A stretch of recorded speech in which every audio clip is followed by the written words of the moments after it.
मायावती जी हो, चाहे आजम खां जी हो, ये लोग बहुत ऊंचे खिलाड़ी हैं। हम इनके बारे में और इनसे ज्यादा अपना भेद नहीं ले पाएंगे, ना ये हमको अपनी भेद को देंगे। बसपा की तरफ से जो रैलियां हुई थी, उनकी सरकार ना रहते हुए भी वो रैली नहीं, वो महारैला था। नमस्कार, वन इंडिया हिंदी में आप सभी का स्वागत है। मैं हूं पुनीत श्रीवास्तव और मैं इस समय मौजूद हूं गोरखपुर के पादरी बाजार चौराहे के पास स्थित हूं। चाय की दुकान है, कुछ लोग इस समय हमारे साथ बैठे हैं और मायावती की जो रैली होती है या बसपा जिस तरीके से एक मजबूती के साथ उभर कर आ रही है, सक्रिय हो रही है, उसको लेके यहाँ के लोग क्या सोचते हैं, इनसे हम जानते हैं, बातचीत करते हैं। क्या नाम है आपका? जयेश यादव। क्या कहना चाहेंगे आप? मायावती जी की रैली होती है, रैली की अगर बात करें तो कहीं ना कहीं एक जन समर्थन ठीक ठाक उनको मिलता है। अगर मजबूती से आती हैं 2027 में, तो आपको क्या लगता है अगर बसपा मजबूत होती है तो बीजेपी हो, सपा हो, कांग्रेस हो, किस पार्टी को आपको लगता है कि नुकसान पहुंचेगा? क्या समीकरण बनता बिगड़ता दिख रहा है आपको? मायावती की रैली तो विशाल रैली थी जी जी और ये अपने आप में एक अभूतपूर्व घटना थी जो है जी ना। लेकिन अभी चुनाव होने में काफ़ी वक्त है। हाँ हाँ और उस समय क्या क्या समीकरण बदलेंगे जी वक्त ही बताएगा। जी और अभी से ये नहीं कहा जा सकता है कि जनता का समर्थन जो है जी। बसपा की तरफ काफ़ी ज़्यादा झुका हुआ। जी जी सपा को लेके कहीं ना कहीं उनके मन में एक आक्रोश भी देखने को मिला रैली में। बीजेपी की तारीफ करती हैं, योगी आदित्यनाथ के कामों की तारीफ करती हैं, सपा से कहीं ना कहीं नाराजगी है। क्या मतलब आपको लगता है कि बसपा का कहीं ना कहीं एक रुझान बीजेपी की तरफ रहेगा? हम उसके बारे में कुछ कह नहीं सकते हैं। जी जी ये अपना राजनीतिक पार्टियां हैं, एक दूसरे का आलोचना तो करेंगी। बिल्कुल बिल्कुल। तो उसमें हम कुछ नहीं बोल सकते। क्या नाम है आपका? दीपक भारती। दीपक जी, क्या कहना चाहेंगे पूरे समीकरण पे, या जो बसपा का वोट बैंक है हमेशा शुरू से रहा है, क्या लगता है कि इस बार भी बसपा का वोट बैंक रहेगा बसपा के साथ मजबूती से, या फिर चंद्रशेखर रावण है उनके साथ जाएगा, या कहीं वोट बैंक जैसे पिछले अगर विधानसभा चुनाव की देखें तो जो बसपा का वोट बैंक था वो कहीं ना कहीं डाइवर्ट हुआ था? देखिए, ये गोरखपुर की धरती है, जी जी पूर्वांचल का एक ये हब है। जी जी जिस तरीके से 9 तारीख में, पिछले 9 तारीख में जो लखनऊ में जो रैली बहन जी के तरफ से हुआ था, जी जी या बसपा के तरफ से जो रैलियां हुई थी, जी जी तो रैली नहीं, हमको लगता है कि सत्ता के पक्ष में जिसकी सरकार है, जी आज तक एक प्रधानमंत्री का रैली हो या एक मुख्यमंत्री का रैली हो, जी बिल्कुल। उस रैली में इतना भीड़ नहीं हुआ हाँ जिसकी सरकार चल रही है। मगर उनकी सरकार ना रहते हुए भी वो रैली नहीं, वो महारैला था।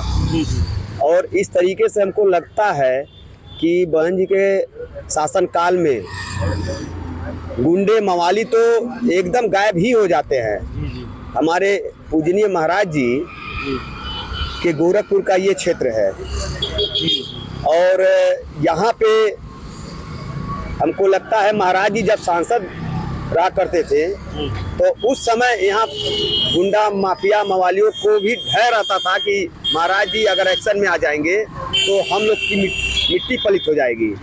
मगर उल्टा दिख रहा है यहाँ पे। तो ये दिख रहा है कि महाराज जी के मुख्यमंत्री रहने के बावजूद भी यहाँ गोरखपुर के गुंडा मवाली का हौसला और बुलंद होता जा रहा है। जी जी और इस तरीके से लगता है कि भाजपा का सरकार जो है इसी तरीके से डमल डोल दिखाई दे रहा है। जी जी अब आने वाले समय में, अभी तो चुनाव और काफी समय दूर है, अब आने वाले चुनाव में क्या होगा दूर है, लेकिन कहीं ना कहीं सरगर्मी अगर देखी जाए तो हर पार्टियों की सरगर्मी अभी से तेज है। बसपा का जो वोट बैंक रहा है, आप जिस मान लीजिए वर्ग से आते हैं, वो खासा एक उनका वोट बैंक रहा है। क्या लगता है कि उनका वोट बैंक इस बार उनके साथ मजबूती से रहेगा, या चंद्रशेखर रावण भी उसमें कुछ सेध लगाने का प्रयास करेंगे? बिल्कुल रहेगा। जी जी मगर अब वह समय नहीं रह गया है कि किसी भी जाति को लेकर के, जात विशेष को लेकर के किसी एक पार्टी, राजनीतिक पार्टी में आकर के और वह राजनीति करे। और जिसकी सरकार बढ़िया काम करेगी, जिसके सरकार में नौकरी रहेगी, जिसके सरकार में आपका महंगाई कम रहेगा, यह जनता उसके साथ रहने के लिए प्रयास कर रही है। अभी तो ये कहने की बात नहीं है पत्रकार जी, समय बहुत अच्छा नहीं है जी और बहुत खराब भी नहीं है, जी लेकिन जिस हिसाब से बहन जी का ये चला रैली नहीं रैला चला, अभी चुनाव 2027 में होना है। अभी समीकरण बनेंगे, टूटेंगे, अच्छे रहेंगे, इससे भी बढ़िया बन जाएंगे। लेकिन कुल मिला करके जो बहन जी ने शासन किया वो समाज को दिखाए कि शासन कैसे किया जाता है। ये नहीं कह रहा हूँ कि इनका शासन खराब है, इनका शासन खराब है या उनका शासन खराब है। उनमें भी उत्पीड़न होती थी, इनके में भी उत्पीड़न है, सपा आएगी उनके भी उत्पीड़न है, क्योंकि जब ये समाज के लोग अलग अलग बंट जाएंगे तो उत्पीड़न कहीं ना कहीं होना ही है। अब समाज को एकजुट होकर के अब उसके आधार से चलना चाहिए कि हमारी कहाँ पर तरक्की होगी, हमको भोजन कहाँ मिलेगा, हमको समाज में नौकरी कहाँ मिलेगी, हमको समाज में रहने के लिए, जीने के लिए तौर तरीका कहाँ मिलेगा। अभी तो हमारे स्कूल बंद है, पढ़ाई बंद है, ये सब क्या है? महंगाई पर तो आदमी जा ही नहीं रहा है, केवल हमको वोट दे दीजिए, हम जीत जाएं, उनको दे दीजिए, वो जीत जाए, यही चल रहा। बाकी अभी कुछ चल नहीं रहा। अभी तो चाय की दुकान पे यही है कि किसको जिताया जाए, किसको भगाया जाए। अरे अभी 27 दूर है, अभी समय लगेगा। 26 आएगा, फिर 27 आएगा, तब पता चलेगा कि किसको जिताना है और किसको भगाना है। जी मैं आपको जी 2027 बेशक दूर है, लेकिन अगर आप बात करें उत्तर प्रदेश की राजनीति की, हम पूरी यूपी की राजनीति की बात करते हैं। जिस तरीके से आजम खान जी आते हैं निकल के 23 महीने बाद, चर्चा रहती है कि वो बीएसपी ज्वाइन करेंगे। उसके बाद उनसे जाते हैं अखिलेश यादव जी, मिलने जाते हैं। अब कई शर्तों के साथ मुलाकात होती है और अखिलेश जी उन शर्तों को पूरा करके आजम खान जी से मिलते हैं। आजम खान जी का एक बयान आता है जो मायावती जी की, जिसमें वो तारीफ करते हैं, कामों की तारीफ करते हैं। तो आप तो क्या लगता है कि इस बार जो मुस्लिम मतदाता हैं, कहीं ना कहीं क्या बीएसपी में रुझान रहेगा उनका? देखिए पत्रकार महोदय, मैं आपसे विनम्र में निवेदन करूंगा कि ये बहुत ऊंचे ऊंचे खिलाड़ी हैं, चाहे वो अखिलेश जी हो, चाहे बहन जी हमारी मायावती जी हो, चाहे आजम खान जी हो, ये लोग बहुत ऊंचे खिलाड़ी हैं। हम इनके बारे में और इनसे ज़्यादा अपना भेद नहीं ले पाएंगे, ना ये हमको अपनी भेद को देंगे। आजम खान 23 महीना जेल थे, क्या थे, वो छोड़ दीजिए। अब समाज ये आया है कि हम लोग कितना दिन तक अपने आप को खुशहाली बनावें। अब हमारा समाज, हमको ज़रूरत है कि हमारे बच्चे पढ़ें। आज फीस देख लीजिए, 7-7 हज़ार 8-8 हज़ार रुपया फीस है बच्चों का, 700-800 रुपया हाई लोअर क्लास के बच्चों का है 1000। तो इस पर थोड़ा अंकुश लग जाता तो हमारा इससे बढ़िया शासन कौन कर रहा है।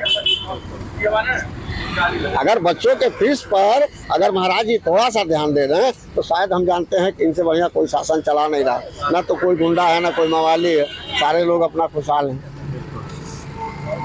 तो इस पर ध्यान दें। इन सारे लोगों का कहना है कि 2027 विधानसभा चुनाव तो अभी दूर है, लेकिन इनकी जो प्राथमिकता है वो कहीं ना कहीं ये है कि जो रोजगार दे, जो महंगाई को कम करे, जो बच्चों की फीस कम करे, वही सरकार इनके लिए अच्छी है।